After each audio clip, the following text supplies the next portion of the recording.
Pour faire parler les mémoires, les élèves de terminale service aux personnes et au territoire du lycée agricole de Gignac ont tendu l'oreille.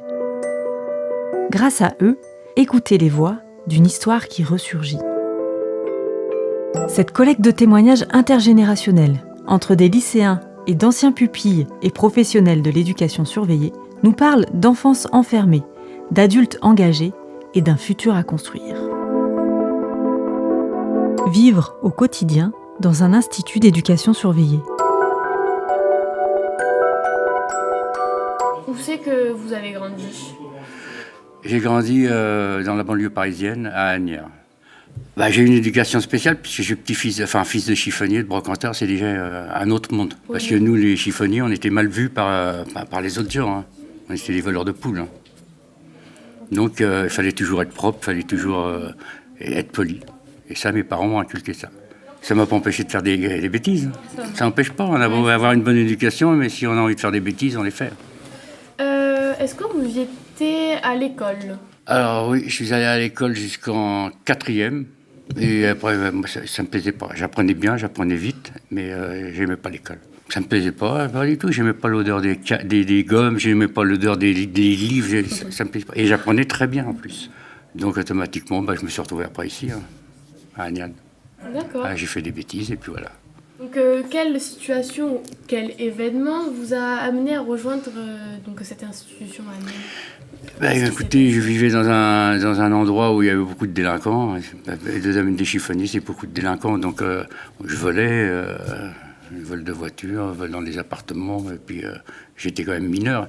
Et après, j'ai passé devant un juge. Et puis au bout d'un certain temps, le juge m'a placé à Agnan. Alors j'ai pris le train, on m'a emmené en train, c'était avec une éducatrice. Il y en avait un autre jeune, c'était un petit maghrébin qui était avec moi. Et on a fait tout le trajet en train, des vieux trains bien évidemment. Et puis je suis arrivé à Montpellier, à Agnan. Ils m'ont mis sur un banc, j'ai attendu sur un banc et après ils m'ont placé dans la chambre. Comment avez-vous vécu l'annonce de cette décision que vous allez être placé justement là-bas ? Franchement, alors là, ni chaud ni froid. Je suis arrivé à Agnan, pas de souci. Après c'est le premier jour, on ne sait pas où on va, mais après ça va vite. Mais j'ai pas... Ça suivait son cours, quoi, si tu veux. Ça m'a rien fait. J'en avais un autre, un ami qui était d'originaire de Paris, mais qui habitait à Bordeaux. Et par contre, lui, il n'a pas accepté d'aller à Agnan. Parce qu'il était parti pour une fugue, il était placé pour une fugue, et ça, il ne l'a pas digéré. Moi, j'étais placé parce que j'ai fait des bêtises, des grosses bêtises, donc j'ai assumé. Mais lui, il n'a jamais assumé. Pour lui, c'était pas normal qu'on me place dans un endroit pareil. Tout ça pour une fugue. Parce qu'à l'époque, c'était quand même difficile. Hein. Ça rigolait pas. Hein. Ah oui, il y avait de tout. Hein. Et combien de temps vous êtes resté dans ce centre ? Alors, d'octobre 67 à août 69. D'un enfant, on peut faire un prisonnier. Et depuis quelques années, le nombre des enfants condamnés s'est aggravé du fait de l'occupation dans des proportions effarantes. L'absence d'un père et d'une mère, cette sorte d'abandon à lui-même, ont fait trop souvent d'un enfant un possible criminel. C'était beaucoup basé sur les CAP, donc les jeunes, ils faisaient en gros 2 ans. Ils étaient là pour 2 ans, quoi. Du fait qu'ils venaient passer un CAP, ils étaient là en gros pour 2 ans, 2-3 ans, quoi, voilà. Et c'était quoi l'âge le plus petit des jeunes qu'il y avait dans le foyer ? 13 ans. 13 ans. Et ils faisaient quoi ? Ils travaillaient eux ou pas du tout ? Ils apprenaient un métier. Oui, maçonnerie, l'électricité, l'électricité, la plomberie et la mécanique. Il y avait la cuisine aussi ? Oui. Si vous voulez, ils pouvaient s'en sortir. Au départ, c'était un peu systématique à l'époque des années 70. Le jeune, il arrivait, il allait dans l'atelier où il y avait de la place. Puis petit à petit, ça a été, tu vas aller faire un stage d'1 semaine. On les faisait tourner dans les ateliers au début pour qu'ils choisissent où ils voulaient aller, quoi, et de leur avenir, quoi, entre guillemets. Au bout de cette rue où va désœuvré, prêt bientôt à n'importe quoi l'enfant perdu, il n'y a plus désormais le mur inéluctable du bagne. Ici, pas de barreaux. Le ciel, la terre, le vent, c'est dans cette liberté que par le travail, l'éducation, l'instruction, on essaie de rendre aux jeunes esprits troublés les qualités d'un enfant qui pourra devenir un homme. Alors, est-ce que vous pouvez nous raconter une journée type quand vous étiez au centre? Alors, le matin, on était réveillés parce qu'on dormait dans des cellules. Donc, ils nous ouvraient la porte de la cellule, on sortait, il fallait se laver, bien évidemment. L'hygiène, c'était une salle commune, c'était propre. Franchement, c'était très propre. Et le matin, obligation de se laver, de se laver les mains, il y avait les douches, il y avait tout ça. Et même ceux qui ne se lavaient pas, nous, on s'en chargeait de les laver. Il y en avait un qui ne se lavait pas souvent, et un jour, on en a eu marre de le voir sale. On a pris une brosse et on l'a nettoyé à la brosse. Comme ça, après, il se lavait. Une journée type, ça se déroulait, le lever, normalement c'était 6h30, toilette, quand j'étais stagiaire, c'était même un peu plus spécial. Quand j'étais stagiaire, j'étais élève dans un dortoir. C'était le dernier dortoir de l'établissement. Tout le reste avait été transformé en chambrette. Donc le matin, les enfants se levaient, ils allaient se laver, mais c'était des lavabos avec que de l'eau froide. Et il y avait des chargés de corvée. Il fallait nettoyer, faire les lits, tous. Il y avait celui qui s'occupait de la tinette. Alors la tinette, c'était le seau dans lequel les enfants allaient uriner la nuit. Et il y en a un qui devait le descendre dans les waters qui étaient en bas dans la cour. Ils s'habillaient. Au départ, ils étaient tous habillés en bleu de travail. C'était assez impressionnant quand on arrive là. On voit des jeunes tout habillés en bleu, veste bleue, pantalon bleu, ainsi de suite. C'est bleu au travail, quoi. Ils les quittaient pas trop au début, puis après ils ont commencé à les quitter pour aller en classe. Parce que les ateliers étaient assez salissants, comme des jeunes qui font de la maçonnerie, comme ça, des trucs comme ça. On leur fournissait des tenues de travail. C'était toutes les mêmes. Et puis après, les bleus de travail ont disparu.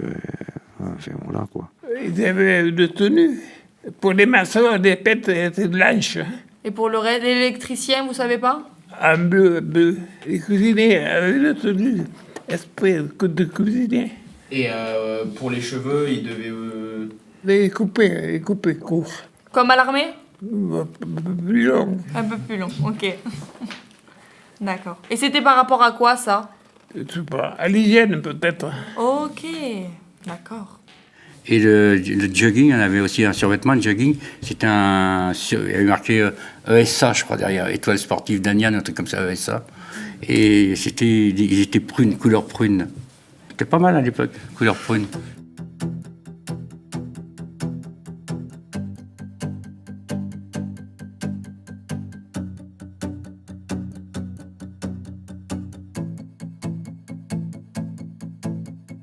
Ils descendaient au petit déjeuner, et la fin du petit déjeuner, il y avait peut-être 10 minutes de battement, il y avait le rassemblement dans la cour, et chaque groupe partait à ses occupations, ou en classe, ou à l'atelier, ou en sport. Voilà. Ensuite, on allait, comme j'étais scolaire, on partait plus tôt que ceux qui allaient dans les ateliers.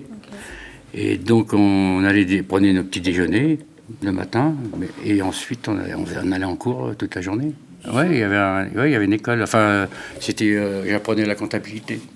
D'accord. Ça me plaisait pas, mais moi, je travaillais pas. Je voulais pas aller dans les ateliers, donc j'ai appris la comptabilité, mais ça me plaisait pas. Je crois que c'était midi ou midi et demi, réfectoire. Moi, je mangeais avec les élèves. J'ai toujours mangé avec les élèves. Je n'allais pas manger aux messes avant. Ça permettait de discuter pas mal. Alors les repas, t'avais la cantine, c'était une cantine, et c'était par groupe. Si on était des groupes d'une trentaine, je pense, je me rappelle plus exactement. Puis on mangeait correct. On avait notre petit verre de vin rouge. Ok. Faut pas l'oublier. Faut pas l'oublier, ça. Et on faisait des concours aussi. Des concours à table? Parce qu'on était 5 à table, et il y avait le fromage, c'était un camembert, et on le coupait en 4. Pour vous le partager? Bah oui, donc il y en avait un qui n'allait pas. Et à 13h30 ou 14h, ils repartaient, pareil, soit en classe, soit en atelier, pour jusqu'à, je pense, 17h ou 17h30. Alors, ils avaient des cours d'atelier, bien entendu. Il y avait beaucoup d'heures de pratique atelier. Et il y avait des cours d'enseignement général qui étaient prodigués par des instituteurs de l'éducation nationale qui avaient choisi de venir travailler dans ce truc-là. Et les jeunes, alors, qui ne pouvaient pas être affectés à un atelier parce qu'ils n'étaient pas bons, ils étaient affectés à la vigne. Et ils allaient travailler donc avec un monsieur qui s'appelait monsieur Cassan, qui avait une mule, ils avaient un cheval, et ils allaient à la vigne avec monsieur Cassan. Et une fois que la récolte était rentrée, ils faisaient le vin. Il y avait tous ces métiers. Quand ils faisaient les vendanges, là, ils étaient payés. Donc il y a des viticulteurs d'Agnan qui venaient chercher tous les matins, pendant les vendanges, ils venaient chercher des jeunes qui voulaient vendanger. Donc là, ils étaient payés comme tous les vendangeurs. Hein. Non, il y avait beaucoup de viticulteurs, il y avait la cave coopérative dont les gens étaient viticulteurs. C'est plus maintenant, tout le monde a des caves privées. Mais à l'époque, tous les vignerons d'Agnan amenaient le vin à la cave coopérative. Donc il fallait vendanger à la main, avec les charrettes, avec les comportes. Donc les jeunes étaient employés. Il y en avait une bonne trentaine qui allaient vendanger bien. Du coup, est-ce qu'ils vous ont demandé de travailler à un moment au centre ? Oui. Parce que pour travailler, par exemple, on demandait que des volontaires, par exemple, pour aller à la lingerie. Moi, j'allais à la lingerie, comme ça m'arrangeait. J'avais toujours des vêtements propres, beaux. Ouais. Je les choisissais. Et puis, ils s'occupaient aussi de l'économa. Et donc, en même temps, je m'occupais de l'économa. C'est un endroit où tu réserves la marchandise.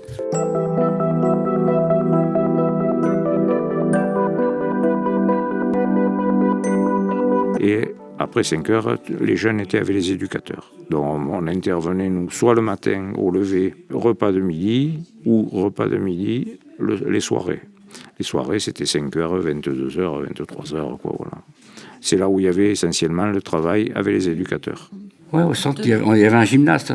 Okay. On avait un gymnase, mais on n'y allait pas souvent, mais on pouvait, si on faisait du sport, on allait à l'entraînement, on faisait de l'entraînement là-bas. Et à l'intérieur du centre, tu avais un cours de basket. Bon, le fait qu'on ait les jeunes à l'internat de 5 heures du soir à 11h, 12h le soir, on essayait de faire du sport, beaucoup de sport. Après, il y avait des ateliers de marqueterie, d'aéromodélisme, je me rappelle un peu de ça, quoi. Il y avait des choses comme ça. On avait un gymnase à notre disposition, donc c'était sport, foot, il y avait une télé, et voilà, quoi. Des tables de ping-pong, des choses comme ça, quoi. Le groupe était aménagé comme ça. Pour ceux qui restaient là le week-end, il y avait des sorties organisées. Alors, quand on pouvait, on allait au ski, voilà, quoi. Oui, on avait quand même, on allait faire du canoë, on allait faire du cheval, on allait faire ces choses que des fois vous ne faites pas dans vos trucs. Hein. Voilà, on allait faire de la spéléo, moi je faisais de la spéléo à cette époque, ouais. Il devait se coucher à quelle heure le soir ? 9h. À 9h, il était du bien. Ils nous enfermaient, il fallait rentrer dans nos petites chambres, on appelait ça une chambre, c'était des petites cellules, mais bon, on appelait ça des chambres. C'était petit. Des petites chambres, tu sais, tu fais ça comme ça, tu touches les murs. Hein. C'était des petites cellules. Tu as une porte, 2 murs et puis une petite fenêtre. Vous faisiez rien dans la chambre ? Si tu veux, il y avait une petite fenêtre, j'arrivais à parler avec mon copain qui était à côté. Quoi. Oui. On discutait. Mais sinon, non, la lecture, je me souviens pas d'avoir lu. Et il nous ouvrait que le lendemain. Et tu avais un gardien qui, la nuit, passait pour voir si on faisait pas d'enneries. C'était très strict.